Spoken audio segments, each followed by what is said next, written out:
కేదార్నాథ్ ఆలయం నుంచి 228 కిలోల బంగారం మాయమైందని జ్యోతిర్మఠ్ శంకరాచార్య అవిముక్తేశ్వరానంద స్వామి ఆరోపించారు.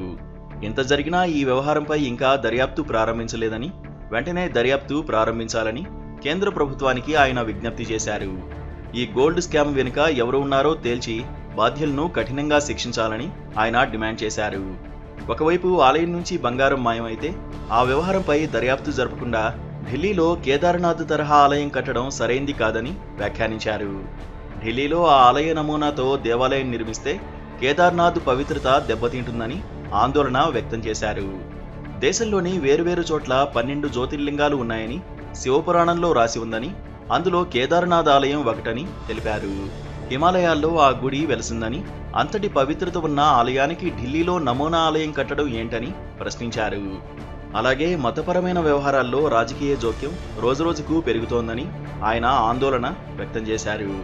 కేదార్నాథ్ ఆలయంలో జరిగిన గోల్డ్ స్కామ్ను ప్రభుత్వ యంత్రాంగం ఎందుకు పట్టించుకోవడం లేదని ఆవేదన వ్యక్తం చేశారు. కేదార్నాథ్లో బంగారం మాయంపై ముందుగా విచారణ జరపాలని కోరారు. అయితే వాయువ్య ఢిల్లీలోని బురానీ ప్రాంతంలో కేదార్నాథ్ ఆలయ నమూనాకు ఇటీవలే శంకుస్థాపన చేశారు. ఈ కార్యక్రమానికి ఉత్తరాఖండ్ ముఖ్యమంత్రి పుష్కర్ సింగ్ ధామీ కూడా హాజరయ్యారు. ఈ క్రమంలోనే అవిముక్తేశ్వరానంద స్వామి కేదార్నాథ్ ఆలయంలో గోల్డ్ స్కామ్ జరిగిందని తీవ్ర ఆరోపణలు చేశారు. 228 కిలోల బంగారం అదృశ్యమైనట్లు ఆరోపించిన ఆయన ఈ కేసు బయటకొచ్చి ఇన్ని రోజులవుతున్నా ఇంతవరకు దర్యాప్తు ఎందుకు జరపలేదని ప్రశ్నించారు. తమకు ఎవరూ శత్రువులు కాదని, కానీ ఒకవేళ ఎవరైనా తప్పు చేస్తే దాన్ని ఎత్తి చూపుతామని అవిముక్తేశ్వరానంద తెలిపారు.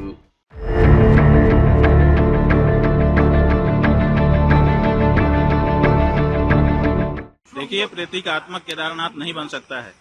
हमारे यहाँ शिव पुराण में 12 ज्योतिर्लिंग का व्याख्यान किया गया है। बताया गया है कि 12 ज्योतिर्लिंग होते हैं। 12 ज्योतिर्लिंगों के जहाँ नाम बताए गए हैं वहीं पर उनका पता भी बता दिया गया है। और ये कहा गया है जैसे सौराष्ट्र सोमनाथम, पहले कहा सौराष्ट्र माने पता, उसके बाद कहा सोमनाथ। उसी तरह से केदारम हिमवत पृष्ठे, जो केदार है वो हिमालय के पृष्ठभाग में है, माने हिमालय में केदार है। तो आप दिल्ली में कहां से लाके रख दोगे केदार को? जब पता साफ साफ बताया गया है कि ये यहाँ लोकेटेड है, तो आप उसका लोकेशन क्यों बदलना चाहते हैं? क्यों जनता को भ्रम में डालना चाहते हैं?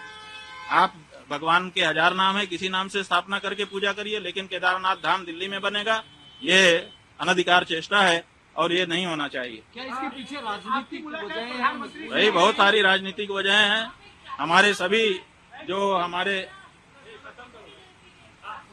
हमारे धर्म स्थान हैं वहां पर राजनीति वाले प्रवेश कर रहे हैं, और अब हमारे धर्म स्थान में जहां प्रवेश करने में दिक्कत हो रही है, आप केदारनाथ में देखिए 228 किलो सोने का घोटाला हो गया। आप पत्रकार लोग क्यों नहीं उठाते हो?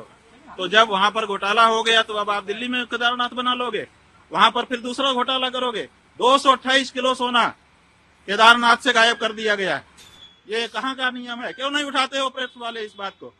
आज तक कोई जांच तक नहीं बैठाई गई। 228 किलो सोना का घोटाला केदारनाथ में हो गया। कौन जिम्मेदार है? क्यों इस बारे में जांच नहीं होती है? क्यों भाई इस बारे में निर्णय नहीं होता है? और अब आप कहेंगे हम दिल्ली में ही केदारनाथ बना लेंगे? ये नहीं हो सकता।